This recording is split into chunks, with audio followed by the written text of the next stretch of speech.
Okay, and now I think that I can discuss the examples. And I have a few examples of how different painters achieve the effect they want to, like the effect, how different painters approach doing their pieces with backdrops. I will start with more... Okay. I will start with more realistic achievement. Jesus, I would go with more realistic / more like maybe filmmaking approach, and it's from Ruben Martinez.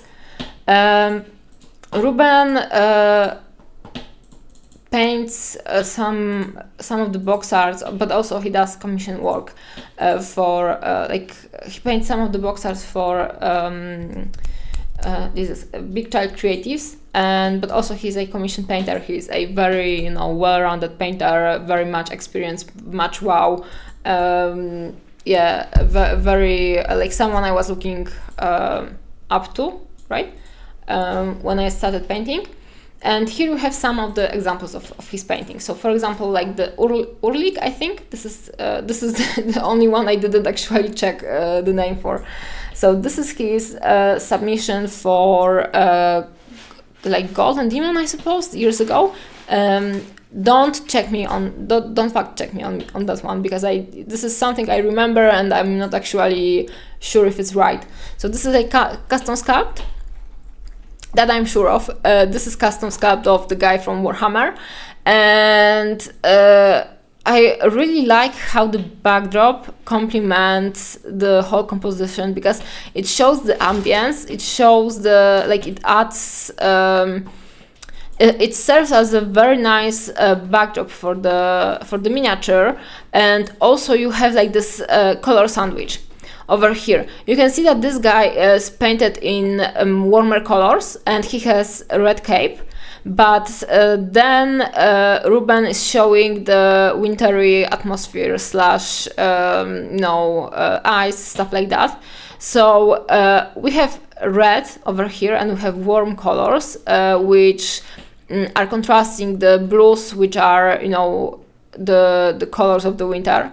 We have blue on the base, which is showing the snow and the winter and the stuff. We have blue of the sky, and then we have kinda reddish pinkish clouds. And this is great color sandwich, because we have red over here, we have pink, which is lesser red, repeated, also showing the same shapes. See, it's just flowing in the same angled way. The clouds are like complementing the cape, and the clouds are great background, because you have this pink, which is a repetition of the red over here, and then it's sandwiched with blues on top and on the bottom of the base. So it frames nicely the character, because that you have the blue sandwich over here, you have blue sandwich under it, and you know that you have to look in the middle. It's very subtle, it's very well done, and also the miniature is painted to a higher blend finish. So the background is also very blended out, very delicate, very, very subtle. Sorry. Hey Kujo. And here is the example of how the background was painted. Yeah, also the base is very, very cool with the eyes. Yeah, very nice. Eyes is very nice, yo. Sorry, guys. And you can see here the sandwich, right? Blue, pink, blue. Very simple, very easy, but it works, and it's very masterfully done. And this is the example of like the more simple base. Like it's not that simple, because the technical execution over here is very efficient and very, very nice. But the background actually is very, very simple, right? It's just some clouds, but they work very nicely. And also they show the ambience and the atmosphere of places like that, because the winter areas usually are very calm, and it's almost like a winter desert, and the sky is very, very like prominent. At least this is something I see when I think about places like that. So I think that it really channeled the vibe very, very nicely. Yes, it's very complex in its simplicity, very well put, Kujo. Another piece is Andromeda Fane, and I will show a few. I meant to show 2, okay, but I will show more. Another piece is Andromeda Fane. I wanted to display this one because you have this is very interesting one because it's very chromatic. So we have a lot of yellows, a lot of reds, a lot of browns, and actually I think that almost no blue, like at least no pure blue, stuff like that. And in this one, actually, the highlights are creating the composition. So we have the highlight on the cloud over here, and the shapes in the clouds, the god rays in a way, are showing us that we should look a little bit down, angled down, and then her face is highlighted as strongly or almost as strongly as the light source over here. So the background like frames the composition that is placed lower over here, and also it makes us look into this like kinda suggestion of shapes put over here, and everything is blended out, everything is like hidden a little bit, but it really builds the environment and really builds the vibe in the whole piece. So this is a very good example of like in 2S works with very minimal stuff. You can achieve a lot actually, and you don't need a lot of detail and a lot of texture to build the atmosphere in a very effective way. Here, this one, basically, because I asked Ruben, Tue, Andrew, almost everyone, if I actually can talk about their pieces, because I don't want to do a, analyzing / doing any notion of feedback without the approval of the person actually. So I asked most of the over here, Tue, Ruben, Roman, Kyle, and Andrew gave me their permission to talk about them. And Ruben actually sent me some extra pictures. So Tue told me that he will send them as well, but I forgot to bump him again, and he forgot to send something anyway, and I just got his Instagram. Yeah, but I hope that I will include Tue in the future stream, so we'll make it up basically for him.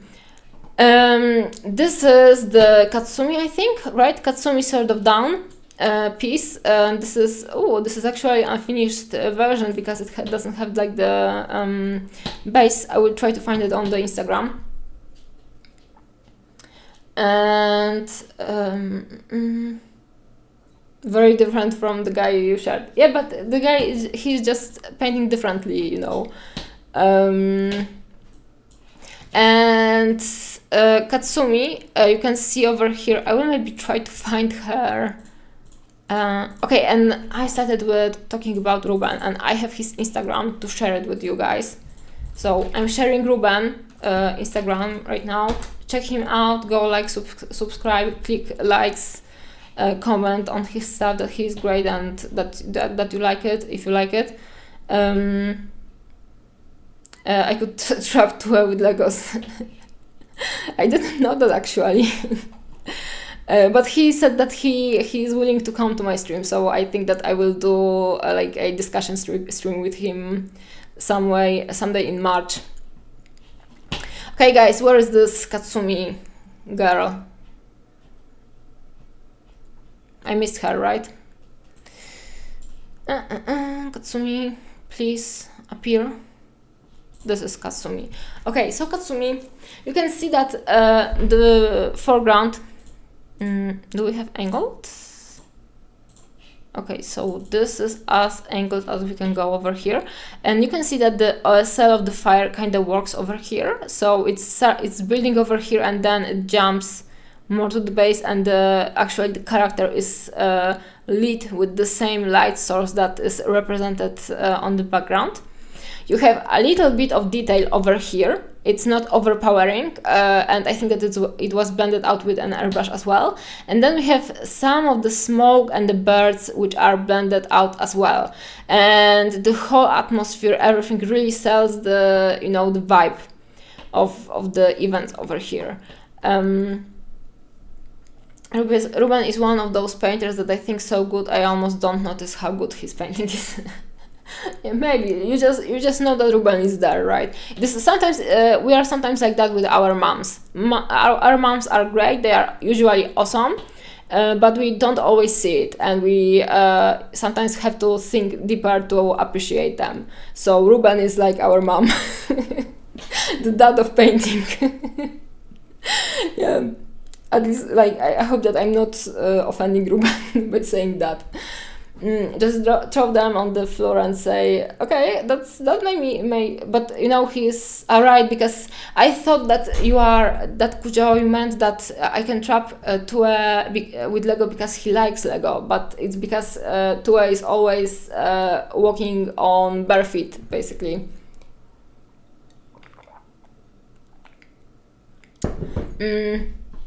It's like I just see it looks great and I know it's great, but I don't think of like the fire reflections on the armor and all the hard work put into it. Yeah, that's why I'm trying to highlight all of those choices, because you know, this is something I usually talk about. So this is the physics. The physics again. Sorry, I have a very squeaky chair. Those are the physics that are usually, you know, present in our everyday life, and we don't consciously notice them. And same goes for, because we know that stuff works like that. Same stuff goes for our paintings. If we will put those physics in, someone may not register them like very consciously and like instantly, but they will just know that everything clicks together. And Ruben is very good with doing that. And like this fire over here, when you see her, you think about this over here with the composition, because this is the main point of the composition. Everything is highlighting it.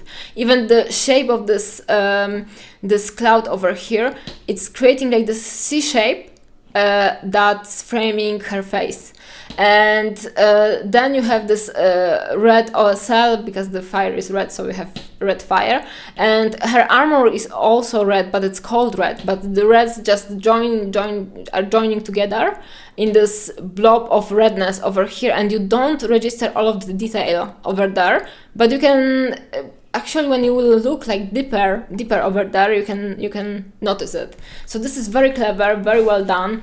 And see, like the shapes in the compositions are actually framing the miniature, and the smoke is like elongation of her sword actually. So the shape goes like that. It's very, very nice, very, very cool, very well thought out. And also you can see that this is the smoke shape, right? And most of the red colors we have present on the cloud over here, because the cloud is kind of reddish, kind of pinkish, with pinkish undertones, with this orange undertones.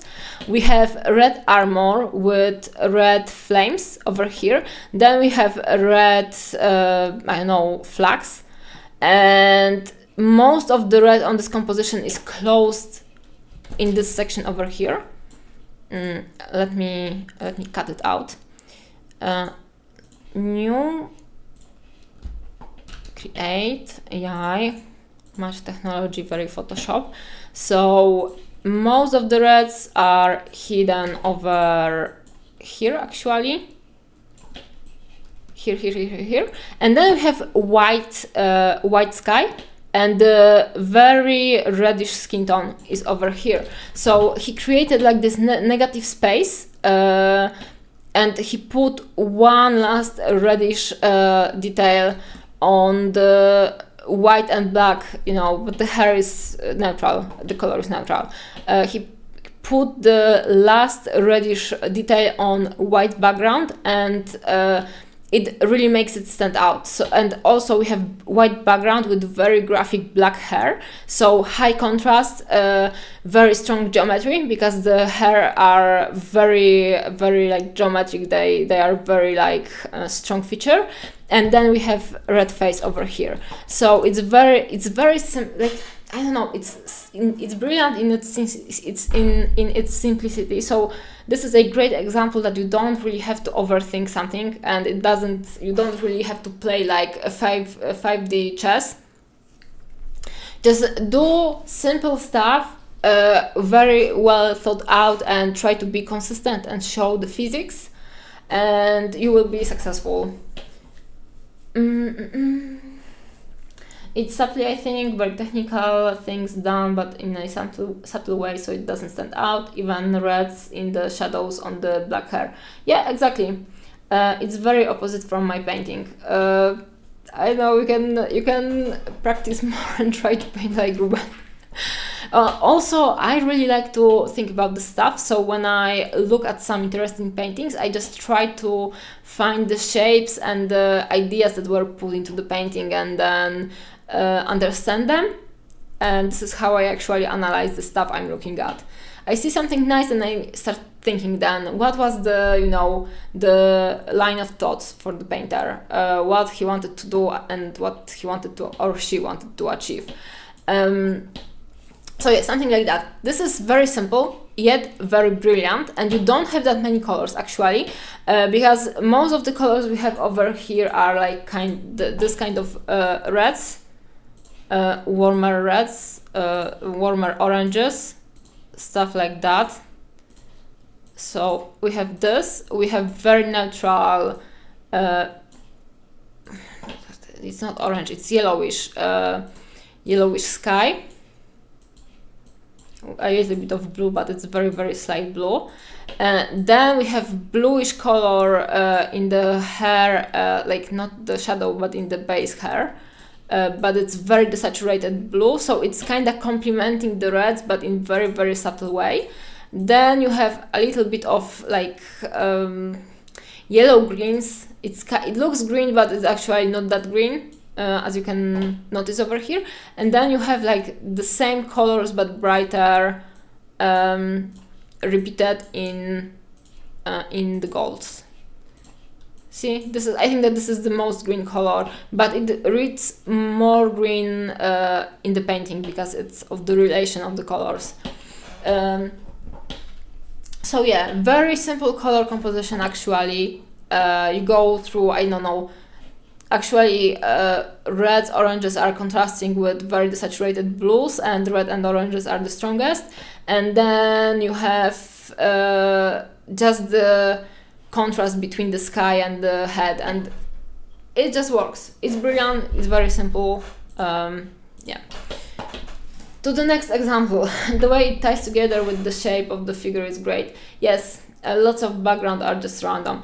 Exactly, that's why I prefer when something is easier, not easier, when something is more simple but well thought out, and just don't try to overdo it with the background, because sometimes people that they know that they want to do a background and they start thinking about the background, and they think about the castle, about the tree, about the squirrel in the tree, about the birds and the day and the sun, and they try to paint everything in very high detail way. And first of all, sometimes it starts to look like a painter painting done by a toddler. Sorry guys, but sometimes it's true. Especially if the painter is not very experienced with 2D painting, and some people have like the natural inclination. So even if you are not experienced, you can pull it like out. No, not pull it out. Pull it through.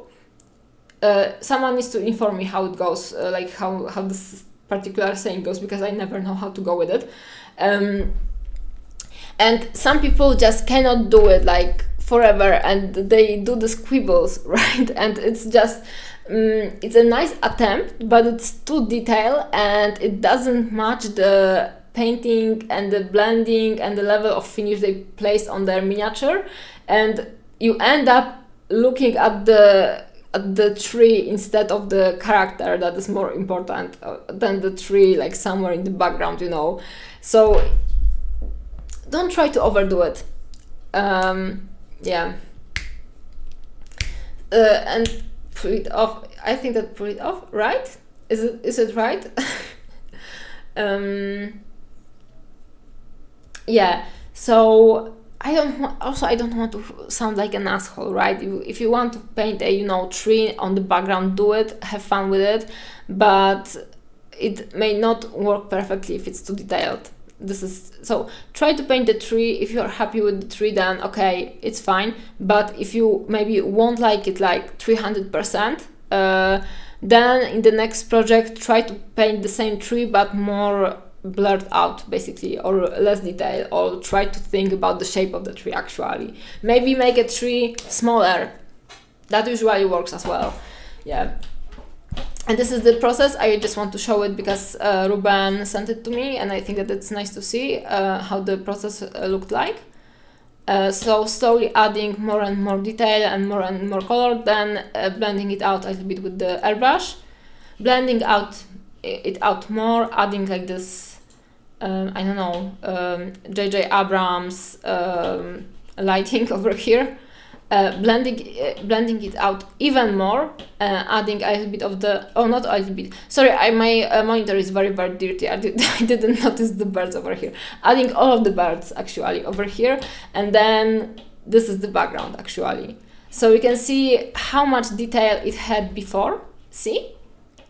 And all of the detail was scrapped, like not all of the detail, a lot of the detail was blended out, made less intense, stuff like that. So this is this example. Another example, and I will try to go fast for those because the time is very important. So this is Nyx from Big Child Creatives, right? Or give the tree a little friend, yeah. The squirrel visible, from 5 kilometers away. So this is a cool way to create like this, to allow for transparency basically, because he did this very cool background which is shown over here, and it's like shards. It shows some kind of vibe, you don't know what exactly it is, but it's a vibe, and he created like this like ongoing transparency on her cloak, and then painted a little bit of those like shards effects showing through her cloak. I think that's a very cool effect, and that actually allows the transparency to work with the background, because if we had the transparency without the background, it would be just like strange yellow, right?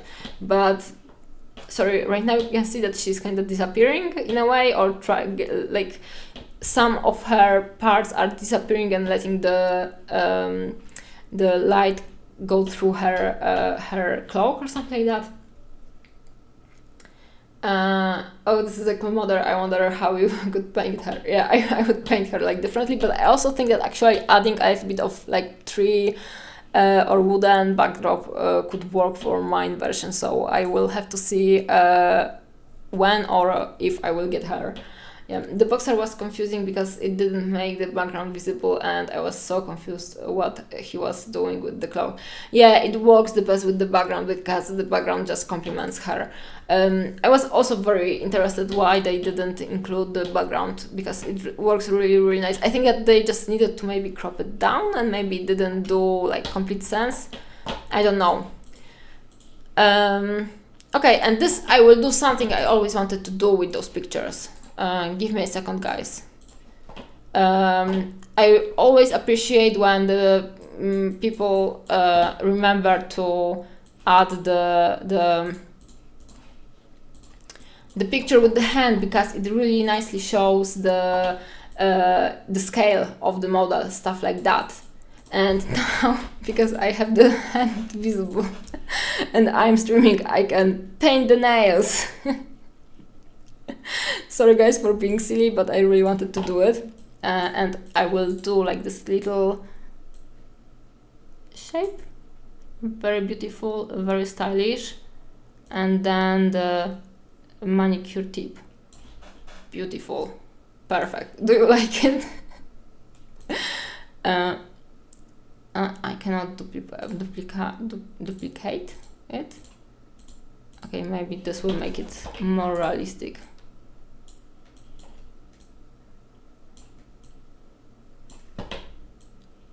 Beautiful. Yeah, so we have a very stylish nail. But what if someone has really small hands to skew the scale? Well, you know, I don't know, we can, so maybe he could put his hand with someone else's hand, and then you would have to guess which scale is like the reality. I really like doing a picture with a finger or something showing. I need to remember to do it more. Yeah, I'm thinking always like the same. Do the picture with something, or with the matchbox, anything, but I always forget. That's a good idea. I need to start doing that. Painting your nails for the pictures.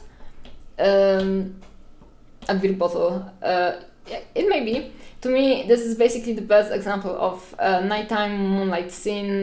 Yeah, exactly. The coins were pretty common for a while. Yeah, also coins are pretty cool. But for example, I'm not from the Euro country. We have Polish zlotys, and I have no idea how big the coins are from Euro. So thank you for nothing, basically. Americans will use anything but the metric system. Yeah, I can agree on that. Okay, going back for the analysis, we have to be very, conscious, very active. I just woke up the cat. So this is a cool example of alternative shape of the background. So this is basically like, I don't know how to call it, but it's like a eye shape, something like that.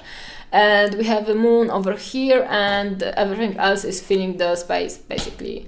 And the moon is showing the ambient and the lighting, stuff like that. And then we have the complementary lighting from underneath. Everything works, everything is nice. Very cool way to show. And this is we have very basic background that is meant to show the ambience and like amplify the effect we are getting with this kind of lighting, and it just serves the job. It just makes the job done right in a very well way, and everything is nice. We have cool lighting, and we understand where it comes from. And this is cool oval, but this is oval with the teardrop on the end. A pointy egg, exact. The rugby ball, right? Ball. Lemon shape. That's good as well. So yeah, this is just serving a purpose of supporting the lighting situation. Very well done. Looks nice. It looks like it has a background, and I feel like sometimes backgrounds tend to kind of elevate the painting in a way, because people like backgrounds because it looks more like a flat painting in a way. So yeah, I think that it's I'm not for doing backgrounds on everything, but they just add something to the composition. I personally like when the background is there. So I like that it's simple, it works, it's nice. It's not that deep actually, but it's great. And works. It's not that deep, but also it's great. Why go like to paint like the whole universe in this whole environment when you can just do the moon and work and it just works. Okay, so this was Ruben Martinez, a very cool guy. He's very nice also. I like him a lot. Here is his Instagram again. And Melanie Mon flavored. Okay. You would be in a tavern wench if you were born in medieval times. I mean, this is a compliment. Like, I look like a tavern wench. I could work in a tavern. Hey Tue, I will be talking about you in a while, so nice timing. So this was Ruben. I'm closing it because I want to have like some kind of notion of time flow and that I'm having stuff done. In other painting, we can actually go to Tue right now. So Tue is also a very good painter, very experienced guy, and I feel like Tue has the best understanding, or maybe one of the best understanding of backdrops. And when I was starting like to go into display painting, I was looking at Tue's works and I was like, when I grow up, I will do stuff like that. So and this is one of my favorites actually. This is not the best picture, I feel like, but I also forgot to ask you again to send the pictures. You just missed a lot of talking about the backgrounds, basically. I just started analyzing the works of different painters because before that I was doing the analyzation of the more practical, practical aspects of painting backdrops, and then I started analyzing the works, and I started with Ruben Martinez. Yeah. It seems I was just on time for some red ears. Yeah. Tue is great, guys. Go follow Tue. This is the first task for you all. Is the sketchpad come to life?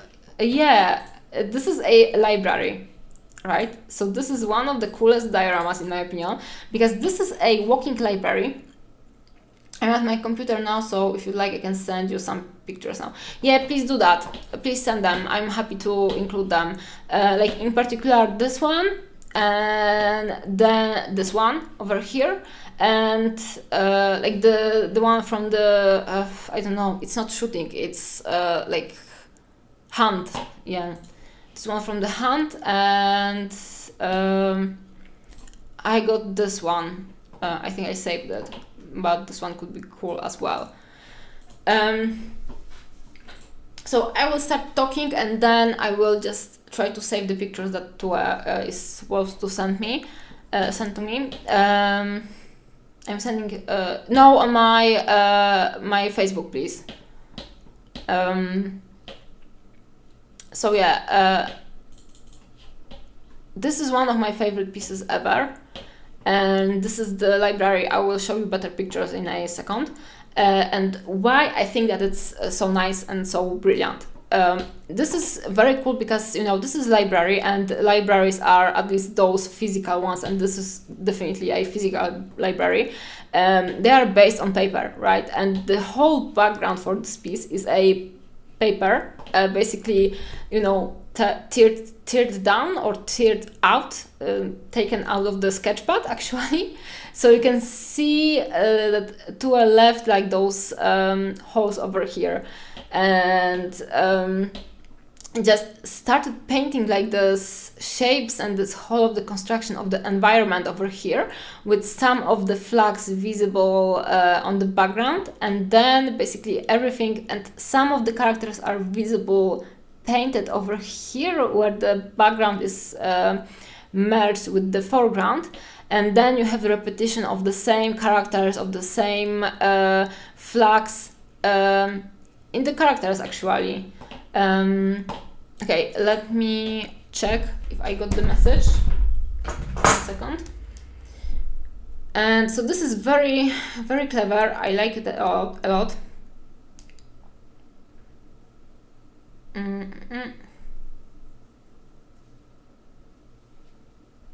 Okay, let me switch the screens because I don't want to show any of my VMs actually. So let me just quickly save the pictures actually. Do I have them over here? Yeah, I should have them in a second. Okay. Just saving some stuff, guys.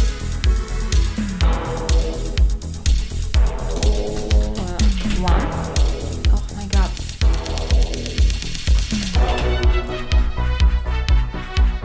sorry for this technical break. I hope that you can hear the beautiful music I provided to the screen.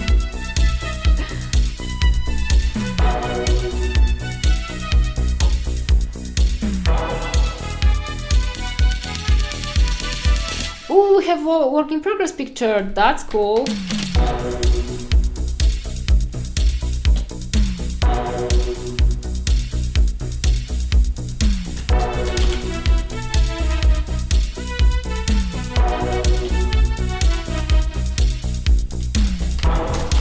That's very, very cool.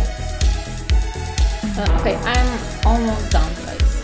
Give me like 2 minutes more. Or maybe 1 minute, so it won't be that long, actually.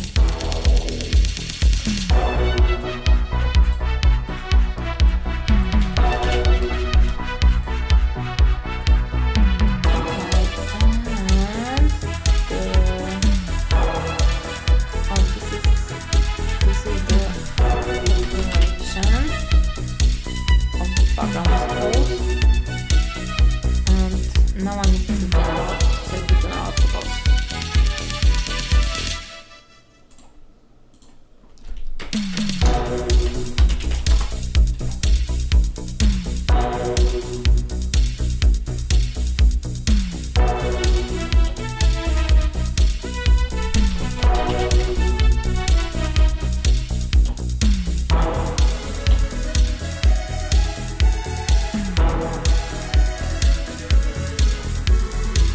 That I got those two.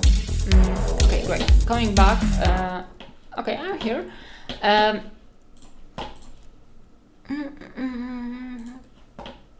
Okay, so over here we have the main view from the front without having the whole composition in place. End of vibes. Sorry, guys. Back to work. So we have the front view on the characters. Over here you can see them a little bit better. Let's make it maybe this big actually, because you don't have to see my OBS all the time.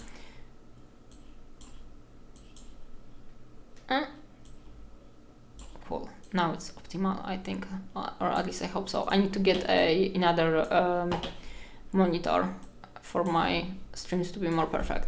So this is the main view from the characters, from the front at least.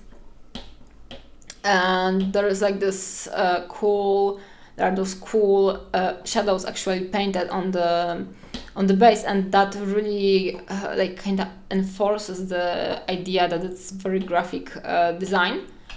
And this is the main view from a little bit more like right side. So over here you can see that they are carrying like those big ass bookshelves with them in a procession or something like that, or they are actually walking on their own. And there is another photo from the another side, from the actually front of the procession, and they are, I know, kind of securing the transportation or something like that. Hey Chiki, I will upload the stream, the VOD later. If you want to check out the end, it will be on YouTube. Yeah, this is a Warhammer thing actually, and you know, I like this Warhammer because it doesn't look like a Warhammer actually that much, and I think that it's very, very brilliant. So you have this procession of the library, and the library is based on paper, and we have basically the whole world basically, you know, painted on the piece of paper. So and those flags, they look a little bit like piece of papers as well. So you have like this one big immersion of the topics, of textures, of I don't know. I actually think Tue, I'm not sure if you are still here. I just thought that because you have like this texture over here and it's tear and wear a little bit, I think that I would actually try to maybe tear it over here, so it wouldn't end like in this perfect, you know, way, but I would try to tear this corner away so it would be done like that over here. I think that this could maybe even embrace what you've already put over here, like even more. Like, and I just thought about it right now. Yeah. So this is great, and all of the the detailing over here, the scrolls, the stuff is just a repetition of the base of this painting, which is paper, right? What is the paper made from? I think that is just a paper, Kujo. This is a project from Dogma 48, right? Okay, I will check out the pictures in a second, because I saved most of them, I think. Here are the concept sketches to edit, right? With acrylics, I suppose. And this is like the preparation for the project, I suppose. So you can say if I am right or if I am wrong. But there were sketches done, basically, and I think that it was the shaping of the project in a way. Also, you can see how it's constructed on the side. So it's kind of close to the backdrop, but it's not very close, because you have the leg of the library over here, and then everything just melts into the background. And the background is flat, but also because everything is kind of flatly painted in a way. I think that because of the shadows mostly, everything just works together nicely. Tearing is centrally could have worked. I kept it square and need to have more of a hand book like framing. Yeah, I understand that. It's a very good solution as well. Like, I've seen this piece in like a few times in real life, and I was always in AF with it. So very great one. And here is is it the sketch or is it the final one? I think that this is the final one, right? Yeah, exactly. I know how to write it. I have no idea how to pronounce it. In Awe. I was in Awe. Say it like oh. Okay, I was in awe for Tue. I can say it like I see the library, like oh. And yeah, the paper is just watercolor paper. The whole exercise was to get the figures and the backdrop to fit together. Some of the figures in the back even have the paper texture painted on them. Oh, I didn't notice that actually. That's the final one. So you could see the previous like practices to figure out how it actually can work. And you can see that actually the end effect is less detailed in a way and less heavy. So you have more of the outline of the buildings actually. And the columns are more visible, and then the characters are like in the first, like they are the most detailed. And then those details over here and the characters over here are a repetition of the miniatures actually. So you can see them over here. And everything just works together because this is the repetition of colors, shapes, characters, designs, stuff like that. Okay, let me try to find the painted. I'm not sure if I will see it on the pictures actually. Let me try to see the texture of the paper. Do you mean this one? I just thought that it's the I read it as just a nice way of like technical bending, but actually it really reminds the paper a lot. Very well thought, like over here, right? I didn't, like, this is one of the things I didn't register like right away because it's a subtle thing. Oh, and this one over here, yeah, this one really shows it. Very nice, and you see it's very small detail, but it's very conscious, and it makes the characters blend with melt with the background even better. So see, and it's very conceptual. Like, this is one of the pieces that influenced me as a painter like the most, honestly, and it's in my head for like a lot of years, and one of the coolest things I think that was done ever. Yeah, it's more paper, like the closer to the paper. Yeah, exactly. And so this is one of the coolest pieces ever, in my opinion, personally. And this is one of the coolest dioramas ever done. Yeah, and you can see like there is this texture done to place the miniatures basically and create like this.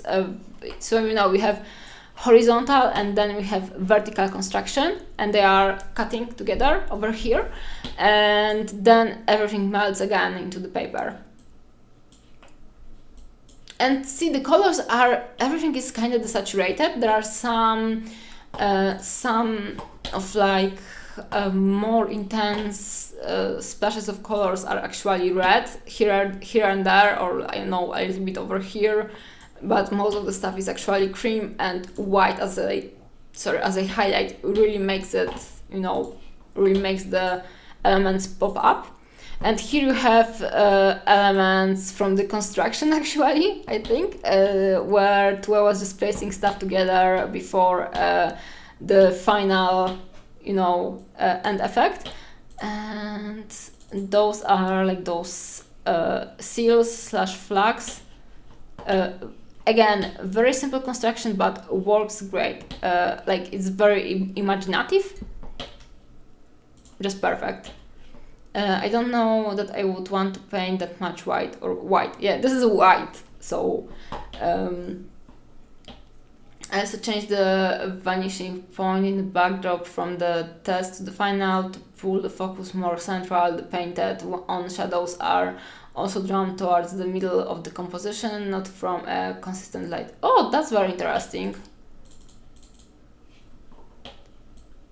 Oh yeah, actually, I also didn't register it. You can see it like they going like this. Yeah, it just I know, it just works. Everything works together. It's very, very clever, very, very well done. And see, it looks very simple on the first, you know, look, but it actually a lot of thinking went into creation of this one, and it's very, very well done. Very, very cool. I was pretty tricky to get. It was pretty tricky to get the white to read as white, but more interesting. I would be very tempted to add a little bit of blue all around, but I think that you didn't. So yeah, but I always enjoyed how the painting worked together, like the cream and whites and the reds. You know, we don't have to do very intense color contrasts to create something beautiful or something very interesting. And this is one of the test compositions, I think. So the concept in the beginning was kind of different, but then you refined it. And also you can see that the height of the backdrop kind of changed. So I think that it was just a representation, but you went much higher for it. See guys, this is something I mentioned before. So adjust the height. Super early test on that one. So also don't be afraid to change stuff, guys. When you are trying to work out the concept, just see how it works. Oh, this is the construction of without the miniatures, right? See, like it's building over here and then it's just disappearing to the front, and also it's stronger where the stronger graphical elements are placed on the background. Yeah, very, very cool. Did you enter it into Golden Demon? Yes. No. Oh, and by the way, the piece is very far from Dogma 40. It's like, oh, so it wasn't Dogma. Okay, I thought that it was Dogma project, and I was impressed that you were able to do that much in like 48 hours.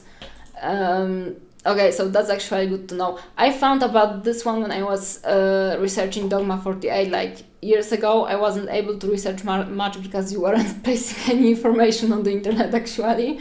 So, but I think that's why the misinformation got to me. Tue did enter it into Golden Demon, and you got one whole finalist spin for it. Golden Demon, guys, valuing the stuff that should be valued, right? Yeah, classic GW judging. Yeah, so this is what you should expect from entering a valuable valuable pieces into Golden Demon. You are just getting a very cool pin, and this is the approach you should have when you go to the Golden Demon. I guess there wasn't enough edge highlights for them. I can agree on that, and not enough marines to. Okay, I will just go through the pictures I saved, because maybe I didn't show everything. I also didn't save all of them, but I tried to pick the most interesting for me. So yeah, this is the, again, the final look. How cool is this, guys? It's very, very cool. One of my favorites. Go follow Tue on Instagram. I also closed my Instagram. Okay. Follow Tue, guys, and I'm sure that Tue will post more, right? Because right now you can find only this on his Instagram.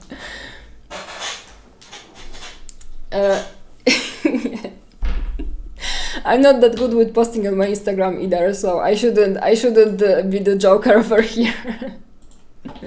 But this is very, very good. Yeah. Oops. My trashy not Discord. What's it called? Display. Okay, I need to regain all of the stuff I had opened before. Give me a second. Yes, also that quality over quantity. I was actually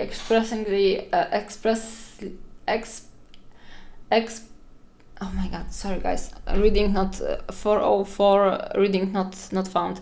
I was actually expressively invited by one of the judges. They wanted my piece there so that they had the opportunity to give a prize to something very different. The only way to encourage new stuff is to have new stuff to give prizes to, after all. And then they judged it on the worst painted surfaces, dark brown in the back. Jesus Christ, this is just Golden Demon, guys. I know, I just hope that you didn't expect too much to with it, because it's very, very yikes on their part. Okay, my computer died. Sorry, my phone died. Let me go to be right back, and I will check if I got more pictures. I should say, actually. Yes, I got them. Let me just save them very quickly. Oh my god, it's a lot of pictures. So maybe I will just show them on my Facebook, because there are no messages. Okay, so I will just show them in my Facebook. Is it showing? Yes, it is. It is showing, so I can go through them. Maybe let's work it like that, so they will be slightly bigger. Another piece from Tue, and this stream is really taking very long, so sorry guys about that. I will maybe try to cut it in the middle for the VOD. Another piece is this one. So this is a scene from the hunt. Oh, you know what, guys? Okay, we have the ad. Nice. Okay, so I will maybe talk about it in a second. Sorry for the maybe small misorganization.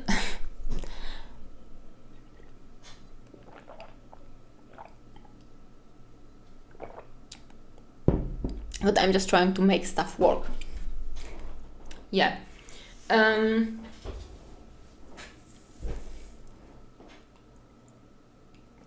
Refueling fluid is very, very important. It was sort of the final nail in the coffin on my...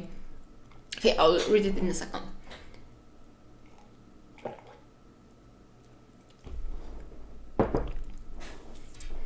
Four, 3, 2, 1, go! We are live again. Okay, so I just thought that I will have Tue on my stream anyway, because Tue agreed to come for a discussion on the stream. So we'll be discussing the art, guys, in the future, right? It will happen in May, I hope so.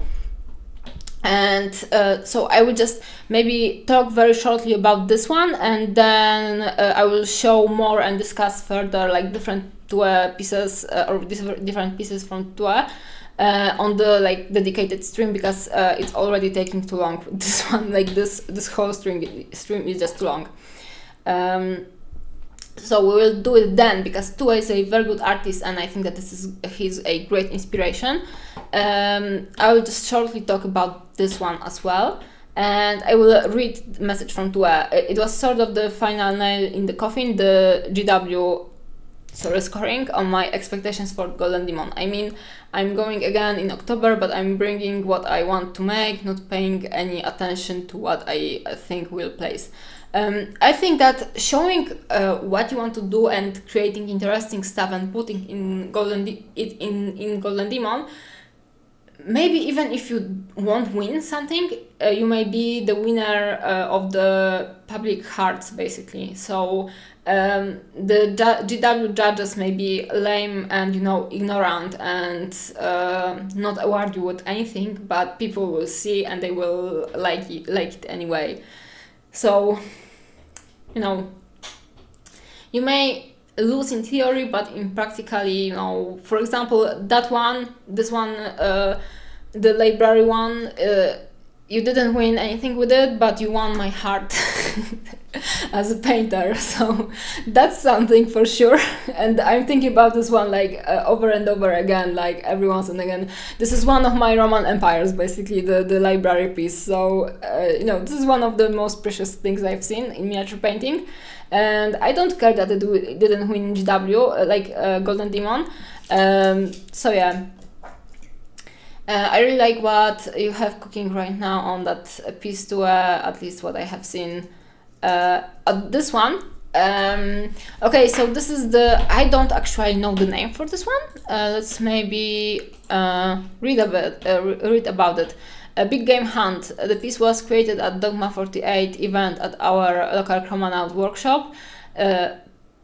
The idea behind the piece was to experiment with using space as a narrative tool. The right is kept deliberately empty to add a more melancholic mood to the piece. Without it, the piece would be about heroes killing a dangerous beast. With the empty space, the emptiness hints at what it lost, that the land now lacks an important apex predator.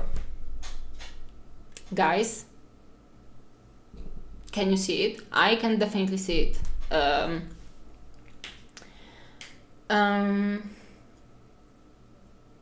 Last Golden Demon I went to, I definitely won a lot of hearts with the Habitat. Oh yeah, right, I will show that one as well. The diorama with no model on it, and that honestly means more to me. I will show it briefly in a second. I meant the one he's working on now. Which one are you working right now, Tua? We will talk about it on the dedicated stream, because now if we will go into the discussion side, I will never end the stream, and I have some stuff to go through actually. Other piece, I don't remember. I think that we talked about it, but I don't remember. I have holes in my brain. I sent you a cut down version of the Big Game Hunt piece. It's in your Facebook pics. Yeah, I will find it. I will dig it up in a second. So Big Game Hunt, we have the description over here. You can see how it actually works, and I think like this backdrop, it's simple, but it's brilliant basically again. And let me find the pictures maybe. Okay, so this is the rough sketch of the Big Game Hunt. I'll maybe try to save it.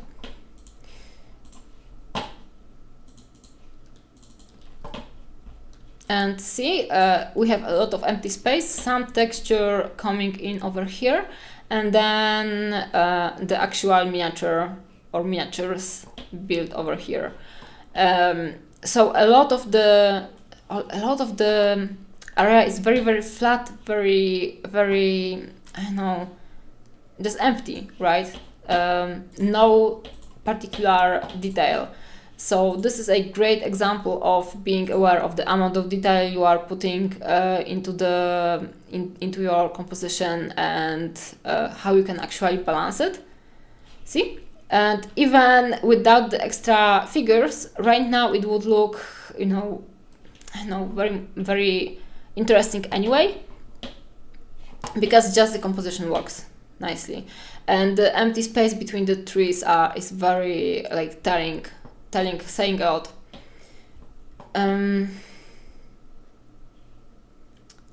Did you sculpt the monster? I think that it was resculpted in a way, or was it sculpted from the beginning by you, Tua? And see, this is the picture they are taking in a way. Because this is the scene from the pictures, basically, right? So when everyone is standing together and posing with the prey, and I don't know. At least this is I'm reading it like that always. There's only like this. We are almost like a guy standing over here and taking a picture of these guys, but we can notice like everything else is what's going around. Okay, I got also like different pictures. So I got a picture from the boat, for example. It's very interesting, and from this one, I talked very shortly about that one. We will talk about more of them on the dedicated stream, okay? And what I was supposed to show you guys, I wanted to show something. It's getting late, so I'm losing my attention. Oh, this one. This is the piece from the Golden Demon, Tua mentioned before, and this is the habitat. So you can see the place where someone lives, and there is a lot of detail put into like the balls, stuff like that, and everything is overgrown. You cannot see any miniature, but just the whole environment shows a lot and tells the story. And also like the tree, I know, like overgrowing with this old satellite dish or something, and and also the how everything was built. So basically, this is a background. We can like call it like background because it serves as a back piece for the main thing, which is the habitat. But it's like filigrane. It's see-through basically, so not everything needs to be flat actually to serve as a nice background for something. And you can see how it's built. So high over here is the sticking out detailed background. It goes lower like stairs, because this is basically stairs, but we have this thing put on the side that sticks out a little bit, but also is incorporated in the whole environment. So it's very, very good. And you can just look and think about all of the details and how it works.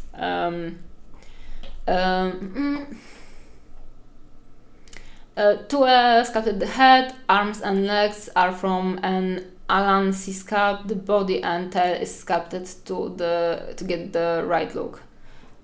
Okay, so the head, arms and legs are from an Alan C sculpt, and everything else is resculpted to angle everything in the right way. Yeah, this one is very, very cool as well. I will try to analyze it more when on the, again, dedicated stream, right? So this is an approach from Tua, which is a little bit more clean, very, very conscious about the space, the areas, like the areas on the diorama, on the piece, basically what you want to show and what you actually don't want to show. In a way, this is another Dogma piece, I think so, right? Yeah, Dogma. And just remember that you don't always have to paint something to show it. Sometimes you don't have to paint it and to make people feel that they are missing something. Yeah. At the Golden Demon event itself, I got a lot of positive comments just based on the feel. Every other entry is about evil, spiky dudes murdering and doing evil, spiky war things. Everything is about pain and anger, and my piece was just calm and alive. Yeah, I feel like I can agree on that, and I think that that's why maybe Golden Demon in general is, or Warhammer, like the traditional Warhammer is not that much for me. And that's why I think that some of their newer scuds, like the new martial guy from Cities of Sigmar on the horse, for example, he's kind of spiky and armored, but also the whole vibe of the miniature is more like kind of melancholic, because there is a lot of wind flowing, and it's kind of different than just a guy standing with the pike. So yeah, this I prefer way more this kind of pieces for Warhammer because they are more interesting for me personally. I like the Bretonnian woman on the horse. I want to paint that one. Yeah, horse, unicorns, Bretonnian women, everything you like in one place. Okay, I'm posting the 2S Instagram again. Check it out, guys. Go like, follow, subscribe, follow 2E in general. So I will go right now to Roman Lapat because we are entering less smooth, let's call it like that, ambience, execution, stuff like that. From Roman, I had him saved on my computer actually. Where is it? Backdrop. Roman Lapat. I got those two, and we are doing only those two, guys. Okay. Yeah, so we have that dealer, and again the classic Roman frames. I pretty like this idea, honestly. I would like to do a Roman frame one day. I just need to find a nice frame. And over here we have the example of very textured painting, very textured miniature with very textured background. So everything checks out basically. Over here it works. You don't have to have perfect blends if they work with the miniature.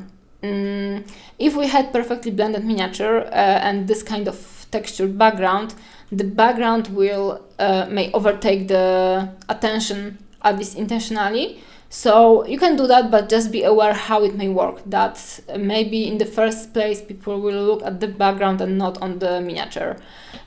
Over here, first of all, textures check out, and then we have like this nice line of light, basically beginning over here and going through the middle of the painting with the bright light over here, bright shield over here with strong highlights on his head and on this part of the axe, and then lighter leg, and then lighter base over here.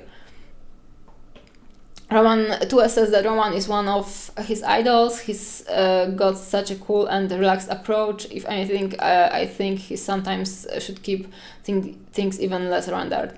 Yeah, I also think that he's a good example of like, if you want, you can do whatever you want with whatever technique you want, actually.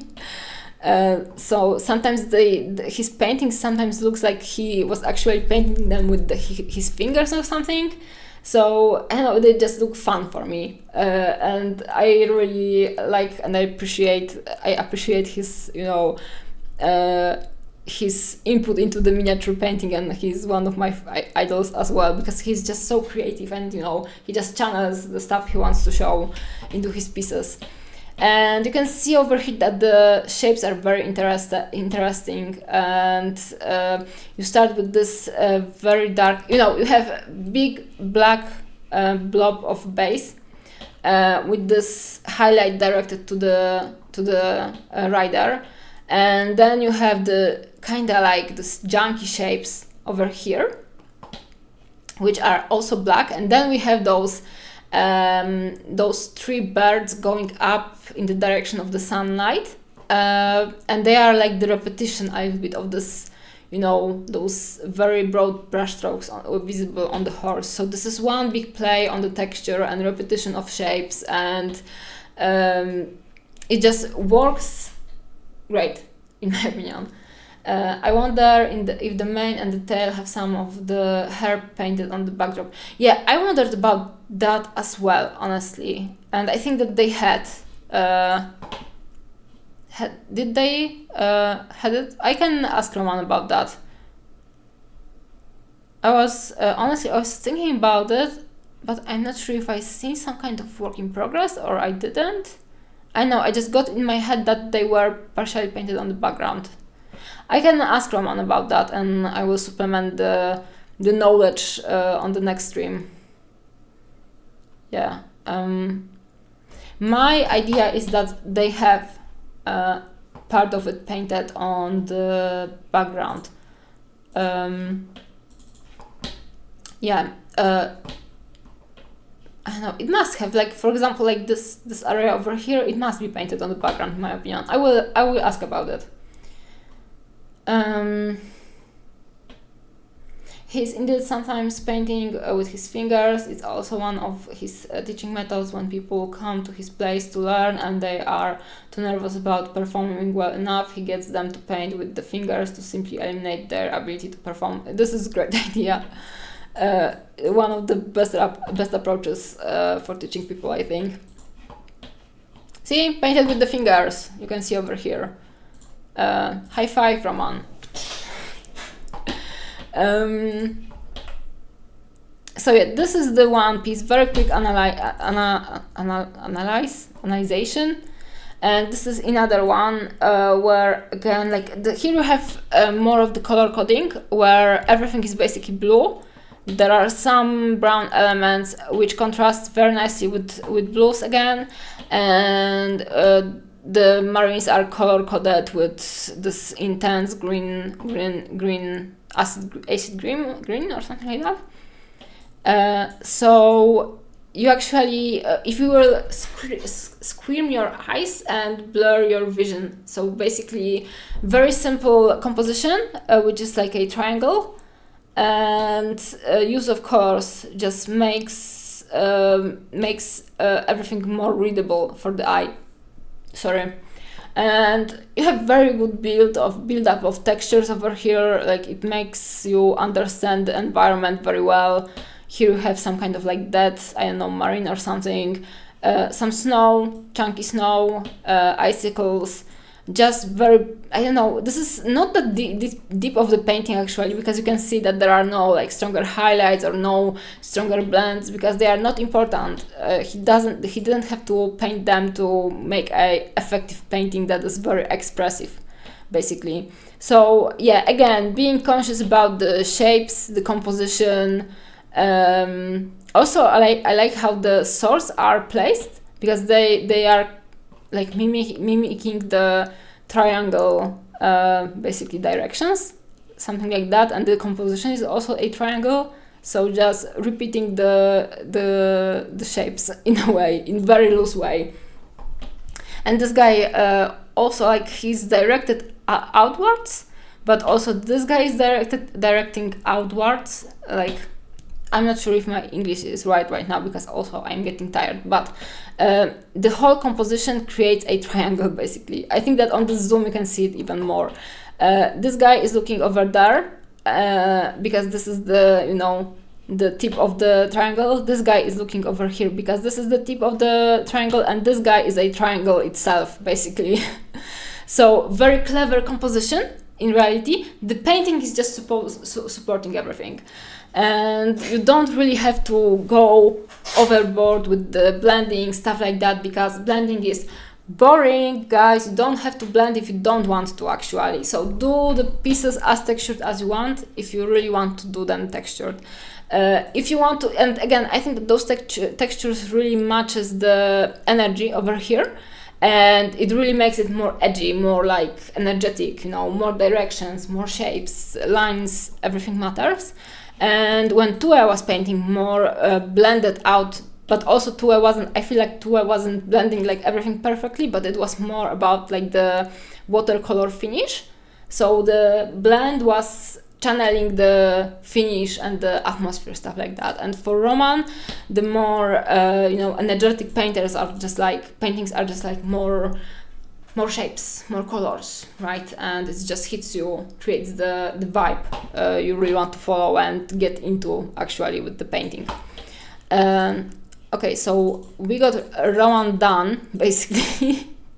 Here's Roman IG. I think that everyone knows Roman. He also has 86,000 followers, so you know. But if you want to follow him, you can follow him over here.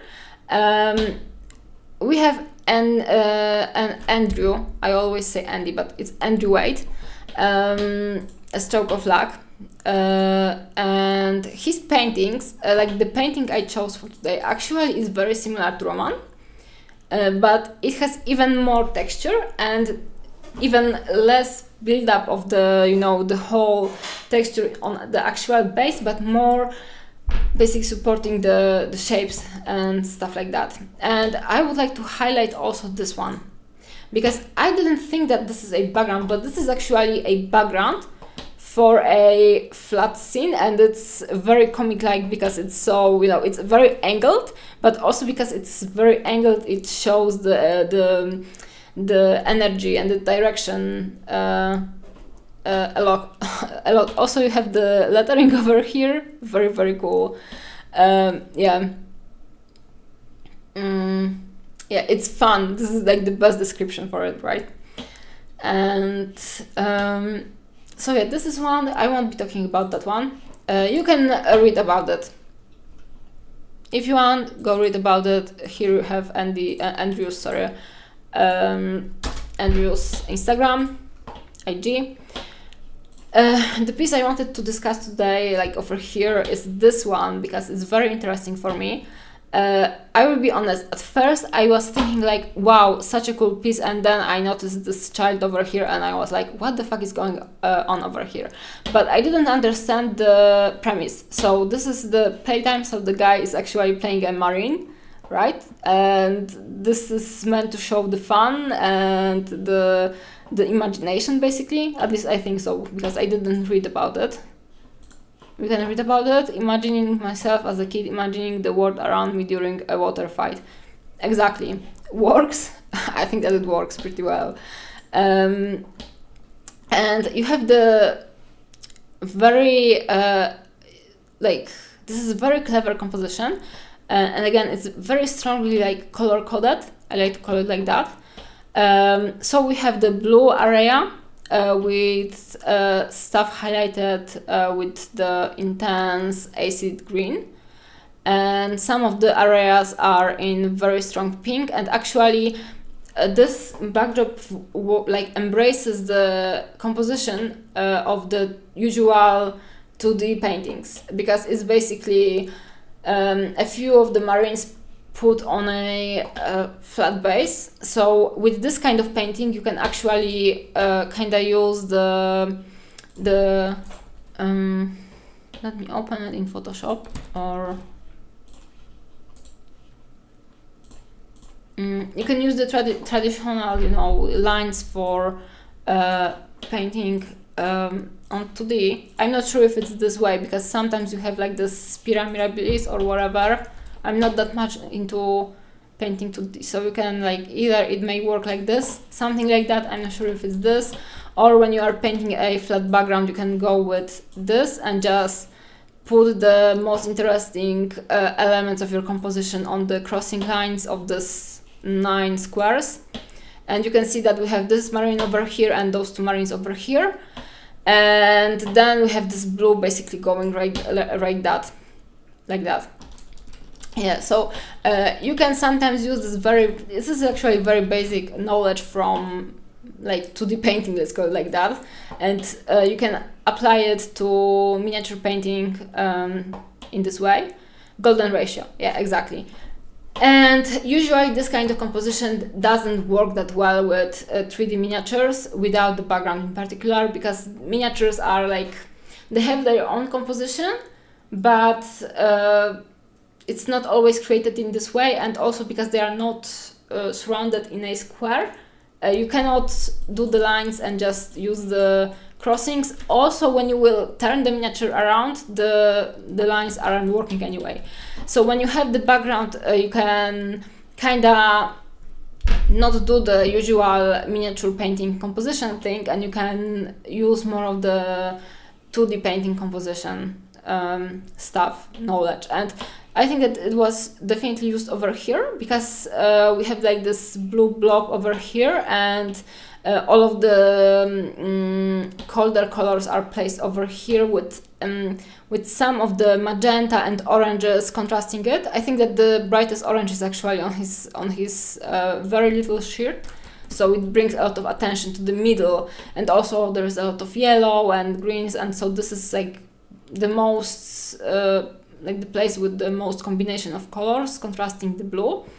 But also there is like basically cacophony of colors all around, so it would be kind of hard to find the composition, you know, aspect without it being placed on this crossing over here. And I don't know, it just works because it's a very simple composition done in very graphic, very interesting way, and everything works together because the miniature is actually painted, or miniatures are painted with the same amount of detail plus a little bit of black as the background, basically. So the background melts nicely with the miniature and it just looks like a nice illustration. You should be able to use the horizontal lines from the golden ratio, and then you could build the vertical ones from different directions. For instance, with a square base as guidance, this would be a fun challenge. Yeah, that would be a fun challenge, but I think that it wouldn't work with every sculpt, in my opinion. But I don't know. Yeah, also too, you are more experienced sculptor because you are a sculptor. I'm not a sculptor, so your outlook on it may be more in depth. And I'm just, you know, hey Jack, I'm just trying to, you know, make up stuff, like, because I was thinking about the composition this is just sidetracking for a second.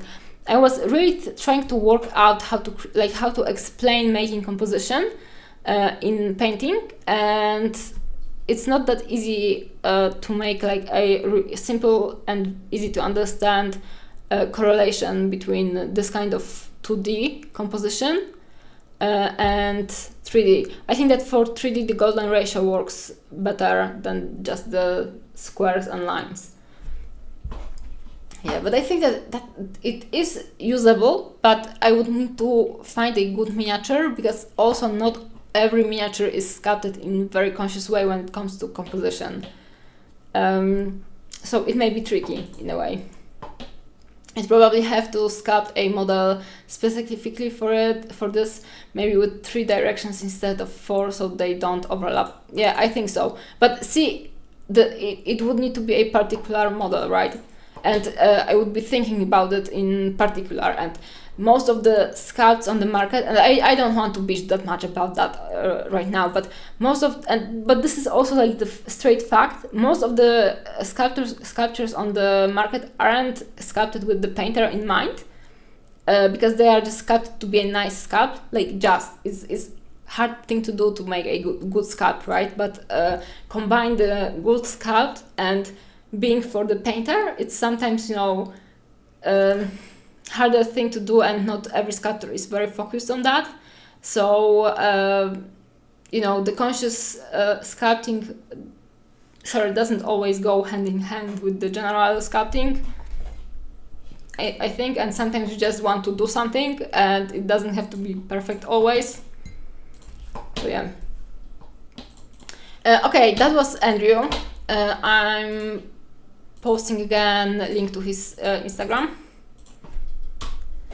Jack says, hey, Teach, I'm off to bed, so I'm a look to boost your app on Twitch. Thank you very much, and thank you for the comment. I appreciate it very, very much. Okay, we got Roman, and we are left with Kai Maitland. Hope you have a good rest of the day. Hopefully, I need to do, like, it's already almost midnight, so I won't do that much, I think, but I will try to at least either tidy my computer after the stream or tidy my workshop. We'll see. Okay, the last guy, Kyle Maitland. This is also one of my favorites because he's a very conscious painter and he likes to experiment, and I value it a lot. I've already discussed this one as an example for more like fantasy backdrop, and this is very interesting example for creating the shape to mimic what is going on, and also like build the like construct the backbone for the whole composition. But I wanted to discuss this one, King of the Gods.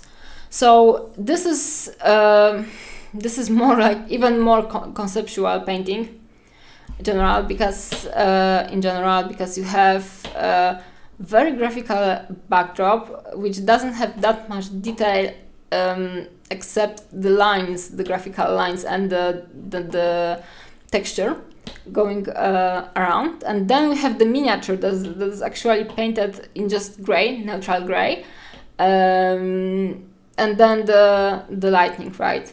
And the composition is very easy. The shapes are easy, actually. The painting is not that deep.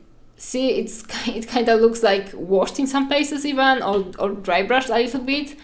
There is not that much text, like detail painted on in his shoe, for example, or there is no like perfect black lining or dark lining on his bangles, stuff like that.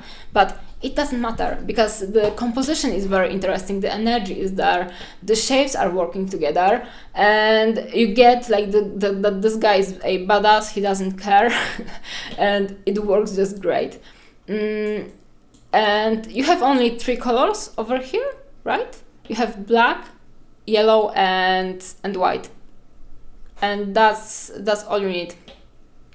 Honestly, most of the sculpting going on now in 3D versions of 2D artwork, so there are, right, this is the issue also, so there's not a lot of freedom to make the 3D version work composition wise. It's a pretty sad place for it right now.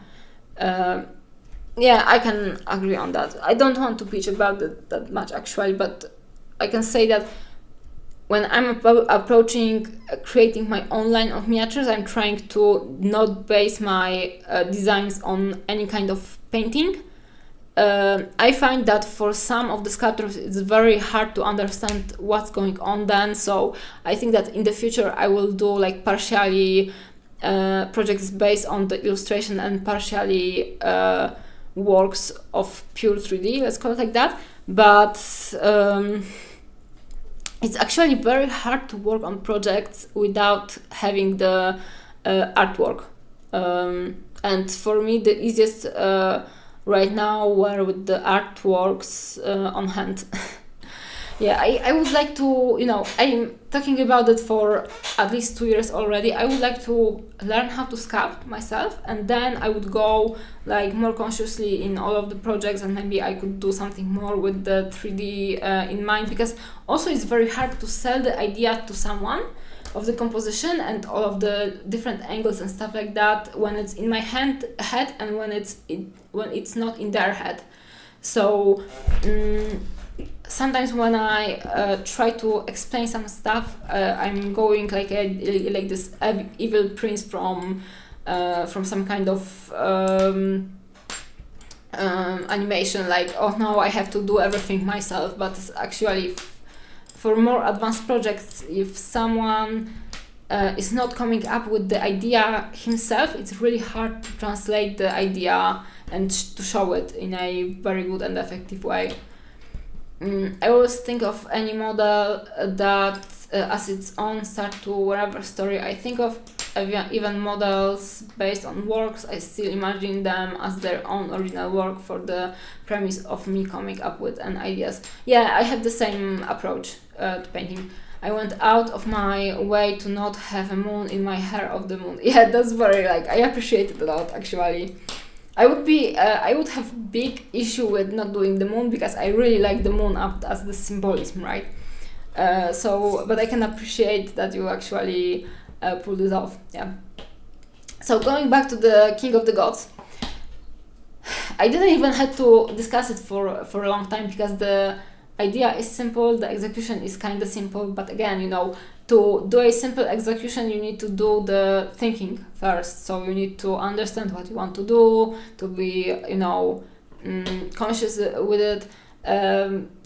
Yeah, it just works. I like it. This is like a simpler thing, but it's very striking, and it's literally striking with the composition, with the graphic design, stuff like that. And you don't have to do, complicated stuff for your backdrops for make them work. But for example, this one from Kyle, like totally different. More complicated, but also it's supporting the idea in a way. So just try to be aware of what you want to do, and when you don't have to overdo it, don't overdo it. This one I like a lot as well from Kyle. This is a very cool incorporation, and this one is very, very well done as well. So we have like this guy, and he's basically incorporated with the textures into the backdrop. And this one is very interesting because the textures on this guy are, like on the Van Gogh, are a repetition of the textures visible in the recreation of his paintings. I think I might have a solution for your problems with communicating in 3D, but without being able to sculpt yourself. You write it. Please do. But I also think that I should learn how to sculpt myself, because I will talk about it maybe in the DMs. But I struggle with some things, and I don't know, I think that some ideas I won't be able to express if I want to do them myself. Yeah, but also I have very big issues with getting the ZBrush. Also I need some more time for that. Just learn to sculpt yourself with all your free time. I was actually doing a little bit of like hand resculpting with green stuff when I was doing the veil. So the other bust, which is like, let's say it, now available, this one, not sure if you can see it, this one. When I was doing this one, I actually printed the miniature, and then I started to resculpt it before I did the feedback to the sculptor. And just to see if it's possible to make and if it will look nice. And for example, sometimes when I was feedbacking, I just overpainted the sculpt with very bright green paint, for example, so it will be very visible to show the exact angles and stuff like that, which could be a little bit different. Yeah.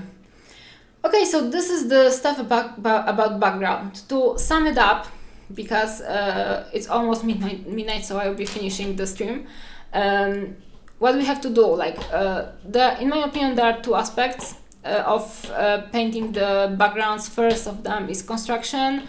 Try to be mindful of immersing the mini and the background together with just the construction work, but then also with the painting. Try to analyze shapes in the composition. Try to think about the point of joining background with foreground. Think about shape of the background, and think about depth of the composition. And for painting, matching textures, in my opinion, at least, they make the painting more consistent. Consider the detail on the background and the figure, color coding details. So for example, Andrew's piece, or Romance, those are like the most striking examples, I think. And colors on the composition, try to be mindful of them. I think that I will split the stream in half for the theory part and for the analyzation part. I think that it will be easier to watch, basically. Yeah, and today is Thursday, right? So end of streaming for this week. I will stream more next week, and I will post the streaming schedule first on my Discord, I think, and then on my Instagram, and then I will try to remember about Patreon, because I didn't post it this time on Patreon, and I'm very sorry about that. Yeah, this is it basically. I think that I will try to write an article about all of this, and I will post some of my background painting processes on my Patreon. Yeah, this is it for today. I hope that you enjoyed and you got some kind of knowledge or some kind of insight into this topic. Are you actually going to have a brush in your hand on stream next week? I don't know. I kinda enjoy, the aspect of not painting anything, like being a painter and not painting anything on the stream, because I honestly think that people don't talk enough about miniature painting, and they paint too much, and they focus too much on techniques, on how stuff should be blended, stuff like that. And I really enjoy the fact that I'm not painting on my stream because first of all, I like talking to you guys. I like talking about miniature painting, analyzing the pieces, stuff like that, and I don't enjoy painting on the stream that much. It's fun for me sometimes, but I really need to do like basically shit posting painting. So for me for it to be like pleasant for me. So I don't know, maybe I will paint some project that I want to do really. Or push it, like painting the druid guy in the end of last year was very fun for me because I was just gluing stuff on him for most of the time. Thank you Tue for coming to the stream. Very interesting. Now I need to try to include background for my next project. Yeah, try it out. Try to work it out, but also like get the insight from your projects and try to evolve with each of them. I'm always down for the discussion. I was just wondering, I like it all. Yeah, I prefer just the discussion. And I'm very happy that Tue agreed to come and discuss because I think that we should get more of like discussion panels, stuff like that. Not only on the internet, but also on the competitions and on the events. There should be discussion panels about everything. And there are no discussion panels right now. I think that there was a discussion panel on last year SMC, right? But it was kind of broad, and I would like to hear more about the insight of different painters. For example, when we have the competition, I would like to have a panel with the judges. Also, I think that it would be a nice way to highlight the judges because they usually just go work on the judging, and then they have like half of the event done just judging. It's very important role, but also it's not always like awarded enough in my opinion, and highlighting them on some discussion panels, stuff like that, would be a very nice way to show them to the public. So yeah, this is my approach: talk more, paint less in a way. The vibe paint, it's the vibe painting. It's the early stuff, not the refinement where you need to focus. Yeah, sorry, didn't take the time to discuss much. I was too focused on working on your last feedbacks, but thanks for the stream, very useful information. I hope that the feedbacks were helpful for you.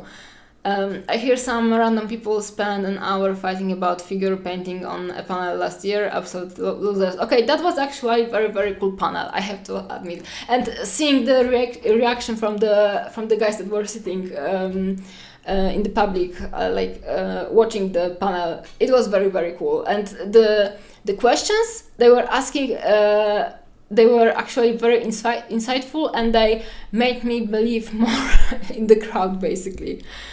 Yeah, it was fun. Make it more. I want more discussion panels with different people about different topics. Also, you wouldn't have to hang around the hotel for SMC basically as much. You could just go, sit down, listen to people, have a break, do something cool with your free time in a way, and also rest a little bit, rest your feet. Yeah, and I want to see more, basically. I want more panels. I'm very decided about it. I'm very sure about it. Apparently there will be one at Contrast as well. Do you won't be there for it? I think that I wouldn't be in this if any kind of Contrast panel, even if I was present on the event. Let's call it like that. Yeah.